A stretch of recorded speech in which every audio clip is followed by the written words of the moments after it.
On live television, Johnny Carson's guests were too candid. The majority of celebrities adhered to the script when Johnny Carson posed a question on The Tonight Show, using endearing anecdotes, rehearsed jokes, and blatant movie references. However, not everyone followed the guidelines set by Hollywood. Even in front of millions of people, some guests believed that harsh honesty was the best policy. The outcomes? It was pure television gold, leaving America utterly enthralled, network bosses in a panic, and Carson stunned. The Tonight Show was America's weekly habit from 1962 to 1992. Before tell-all podcasts and online confessionals, Carson's desk was the place where people from all over the country came to see celebrities at their most approachable. A small number of celebrities utilized their 15 minutes with Johnny to reveal difficult facts that are still relevant decades later, while the majority of stars attended with meticulously prepared narratives. These moments were so potent because of the unadulterated sincerity of the words spoken, not only what was spoken. These 6 visitors showed something genuine in a time when celebrity pictures are meticulously curated. Whether America was prepared or not, their candor produced some of the most memorable moments on television and, in many cases, permanently altered the cultural dialogue. What really is startling about a Carson interview, then? It occurs when the meticulously preserved facade of Hollywood perfection breaks down, exposing the untidy, complex people hiding below the glitzy exterior. And our first brutally honest visitor was the best at this. The most admired and unbreakable actresses. She has received multiple honors, 10 nominations, and 2 Oscars. She recently won the French César Award and the Legion of Honor Medal. May I ask you to welcome Miss Bette Davis? 1D Davis confronted Johnny about Hollywood sexism. Hollywood icon Bette Davis sat across from Johnny Carson in 1983, smoking a cigarette, and didn't want to make the customary small talk show chit-chat. Davis, who was 75 years old and had fought for decades in the industry, had nothing to lose and a lot to say about how Hollywood treats women, particularly older ones. "Getting old in Hollywood, you might as well be dead, especially if you're a woman," she told Carson point blank, her voice carrying that unmistakable Bette Davis intensity that had made her a star nearly 50 years earlier. The audience's nervous laughter couldn't mask the uncomfortable truth she was serving. Carson, usually quick with a comeback, seemed momentarily frozen. This wasn't the softball conversation about her latest project he was expecting. "They worship youth and beauty as if it's some kind of achievement," Davis continued, taking another drag from her cigarette. "I've fought for every decent role since I turned 40. The men, they become distinguished. We become past our prime." What made this moment so riveting wasn't just what Davis said, but how she said it without a hint of self-pity, just matter-of-fact disgust at an industry she helped build, but that had little use for aging female stars. She wasn't complaining about her own career. With 2 Oscars and countless classic films, Davis had secured her legacy. She was fighting for every actress who would come after her. "When I started in pictures," she continued, tapping her cigarette with perfect dramatic timing, "women played women, complete, complex women, not just somebody's girlfriend or wife. Now the industry thinks women over 40 don't exist, or worse, they don't matter." Carson attempted to lighten the mood, suggesting things had improved for women in Hollywood. Davis's famous eyes widened as she delivered a look that could cut glass. "Improved, Johnny? That's like saying the Titanic improved because a few more lifeboats were added after it sank." She didn't drop names. She didn't need to. She dropped bombs. About the double standard that had defined her later career. About the parts she'd lost to younger actresses. About the studio system that had both made and attempted to break her. Her criticisms weren't personal vendettas, but a systemic indictment of Hollywood sexism and ageism decades before these terms entered the mainstream cultural vocabulary. What made Davis's honesty so remarkable was its timing. In 1983, few were having public conversations about Hollywood's treatment of women. Her willingness to use her platform to speak uncomfortable truths rather than simply promote her latest project showed the rare integrity that had defined her extraordinary career. But if you thought Bette Davis was unfiltered, wait until you see what our next guest did when the cameras started rolling. Comedian and most inventive and I think extremely funny. Would you welcome please Richard Pryor? 2.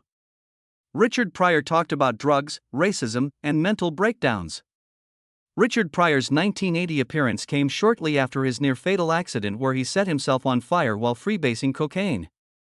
While his publicist had surely prepared a sanitized version of events, Pryor abandoned the script entirely, turning his Carson interview into something more resembling a therapy session than entertainment. "I wasn't trying to kill myself," Pryor said, his voice eerily calm as he addressed the incident directly. "I was just trying to get so high I could touch God's face. Rather, I almost met him face to face." Instead of Pryor's usual comedy, the audience was treated to something much more impactful. One of America's most talented comedians makes a brutally honest admission about addiction. "Johnny, this isn't a joke." He looked directly at Carson and added, "I was destroying myself. I don't use cocaine recreationally. On the installment plan, it's suicide." Carson sought to gently shift the conversation toward Pryor's next endeavors while being clearly moved but using professional caution. The comedian's spontaneous admission would not be stopped. "People ask why I would do that to myself," Pryor remarked, dismissing Carson's attempt to lighten the situation. "Try being black in America. Try having all the money and fame in the world and still being treated like you don't belong places. Success didn't fix what was broken inside me. It just gave me better drugs to numb it." Pryor turned down Carson's gentle attempts to steer back toward lighter territory. He talked openly about racism in Hollywood, describing it as a machine that devours people and stating that his wealth and notoriety had not shielded him from the racial reality of America. "What's more insane than burning yourself alive?" Pryor leaned forward to inquire. "Acting as though nothing is wrong when it is. Making people laugh while I'm dying inside is what I've been doing my entire career. I will no longer pretend." The unvarnished vulnerability of this 1980 black male celebrity interview was what made it so groundbreaking. Openly talking about racism, addiction, and mental health issues without worrying about how it might affect his career. For viewers used to seeing celebrities use prepared excuses to brush aside scandals, it was startling how honest Pryor was. Pryor's candid discussion of drug use reportedly caused NBC to request edits prior to the West Coast broadcast. Recognizing the significance of the interview, Carson resisted major cuts. The outcome was a moment on television that went beyond amusement. America listened as Pryor transformed a comic routine into a therapeutic session. Speaking of the murky side of Hollywood, our next visitor presented receipts and named individuals in addition to hinting at business secrets. 3. Winters, Shelley. Studio sleaze and exposed affairs. In 1975, Shelley Winters brought more than simply stories to The Tonight Show. She had proof and a resolve to reveal the shadier side of Hollywood. Carson was taken aback when Winters pulled out a faded bikini from her enormous purse halfway through what had begun as a routine conversation about her most recent biography. "This is what I wore when I screen tested with Ronald Reagan in 1949, she said, displaying the old swimsuit to the camera. Before Carson could refocus the discussion to a more secure topic, Winters began a thorough explanation of the casting couch culture that characterized early Hollywood, asking, "You want to know how young actresses really got parts in those days?" she asked Carson, who was visibly squirming. "Let me tell you about the producer who told me I'd get the role if I'd be polite to him." And by polite, he didn't mean bringing him cookies. The audience gasped when Winters casually mentioned the names of powerful studio executives who had propositioned her throughout her early career. She revealed accounts of actresses who slept with directors for roles, producers who kept special casting couches in their offices, and the institutional understanding that aspiring actresses were expected to contribute more than simply acting talent. "Johnny, I was lucky," she continued, her voice hardening. "I was obstinate enough to say no and still have a profession. Most girls weren't so fortunate." Carson, obviously worried about the network censors and possible lawsuits, tried to control the situation by laughing nervously. "Shell, I think we might be going into dangerous ground here," he warned. "Dangerous for whom, Johnny?" "These men were predators in fancy suits," she shot back. Everyone was aware of it. Everybody turned away. "I'm not turning away anymore, though." The alarming aspect of Winters' candor was that, in 1975, no such claims against influential individuals were made in public. This occurred in a time when women who spoke out frequently risked career suicide, decades before the Nakum 2 campaign. Winters had the unique opportunity to express realities that others couldn't because of her well-established career and her Oscars. She named individual guys who had made their Hollywood reputations by taking advantage of young women, and she described encounters between desperate actresses and married studio leaders. She admitted that this community was based not only on talent but also on the bodies and dignity of women who were forced to comply. Winters took another thing out of her seemingly endless pocketbook as Carson frantically attempted to return the subject to her memoir. A list of names. Mischievously, she said, "Should I read this?" To stop her from revealing what seemed to be a written record of Hollywood transgressions, Carson almost leaped out of his chair. The audience let out a gasp. Carson let out a sigh. She continued. Hollywood secrets didn't matter to her. Among them was she. If Shelley Winters' revelations were shocking, our next guest's uncensored comments was even more unsettling. This is his first appearance on the show, or at least our first opportunity to meet him. Please, would you welcome? Reed Oliver.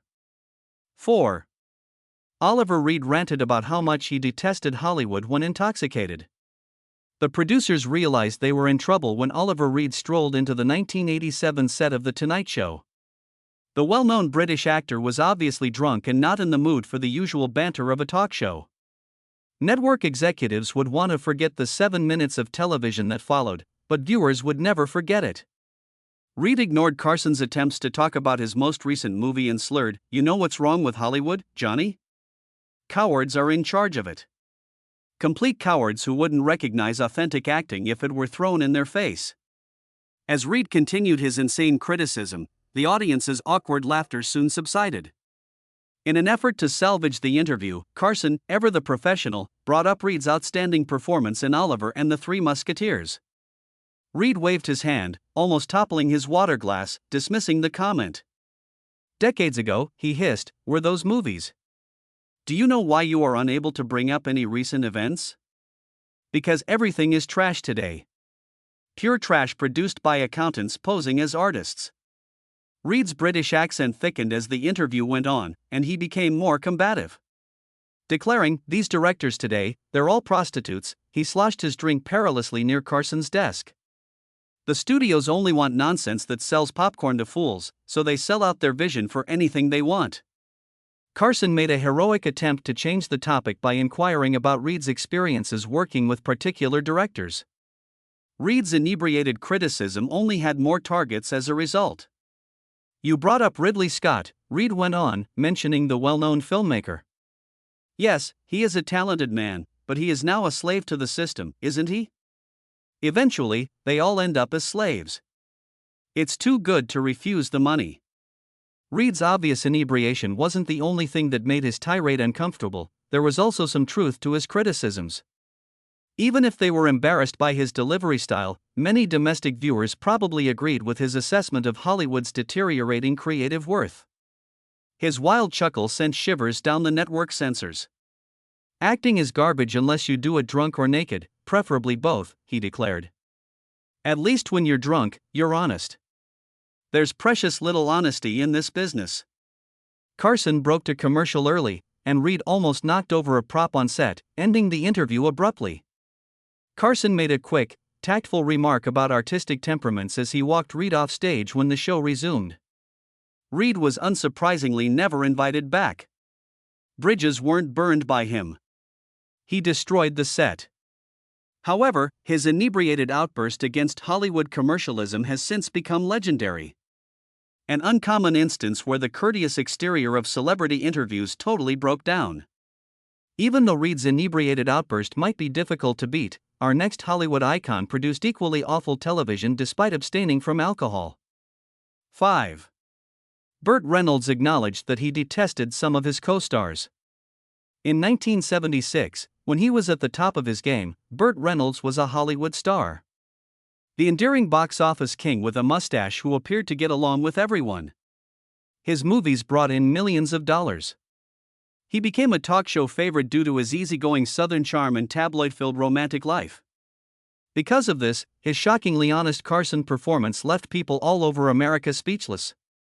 When Carson naively inquired about Reynolds' experience working with certain co-stars, what had begun as light-hearted conversation took a drastic turn. Reynolds leaned in with a sardonic but serious expression, rather than the customary tactful responses about how brilliant and amazing everyone was. "Some of these people you see me smiling with in photos.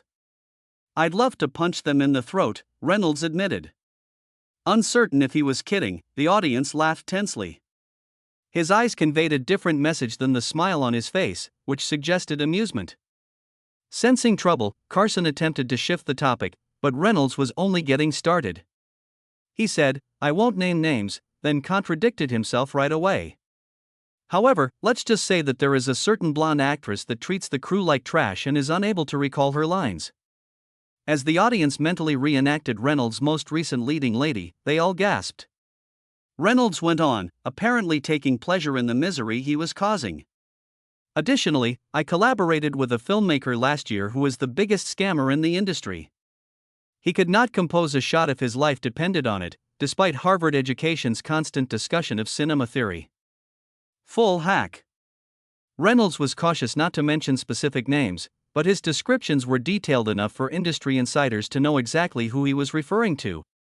Looking more and more uneasy, Carson tried to salvage the interview by inquiring about Reynolds' future endeavors. "Yes, of course." Reynolds said, "I have a new movie coming out," but he quickly went back to complaining about Hollywood. "This time, we're working with a much better director. Not like that last cocky jackass who couldn't handle traffic but believed he was the next Orson Welles." Reynolds' willingness to criticize co-workers wasn't the only thing that made this confession so startling.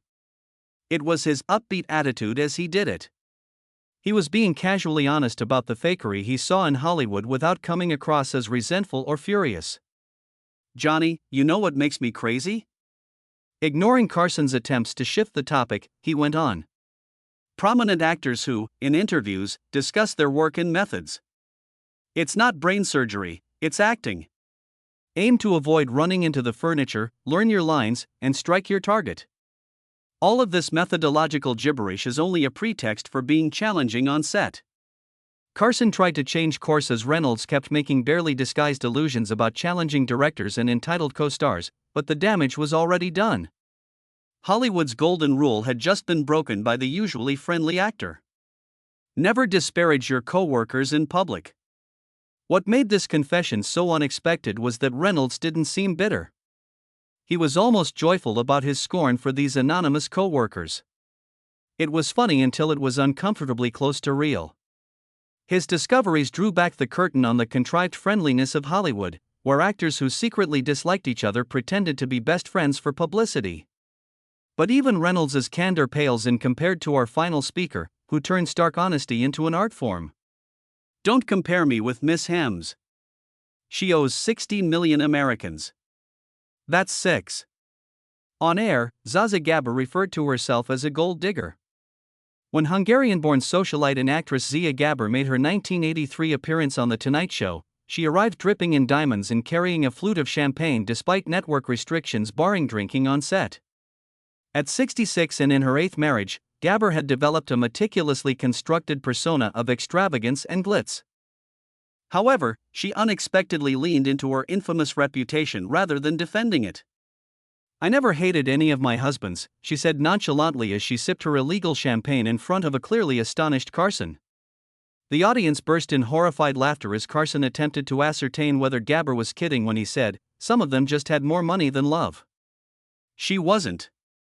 With amazing self-awareness, Gabor went on to classify her marriages according to utility and wealth rather than love.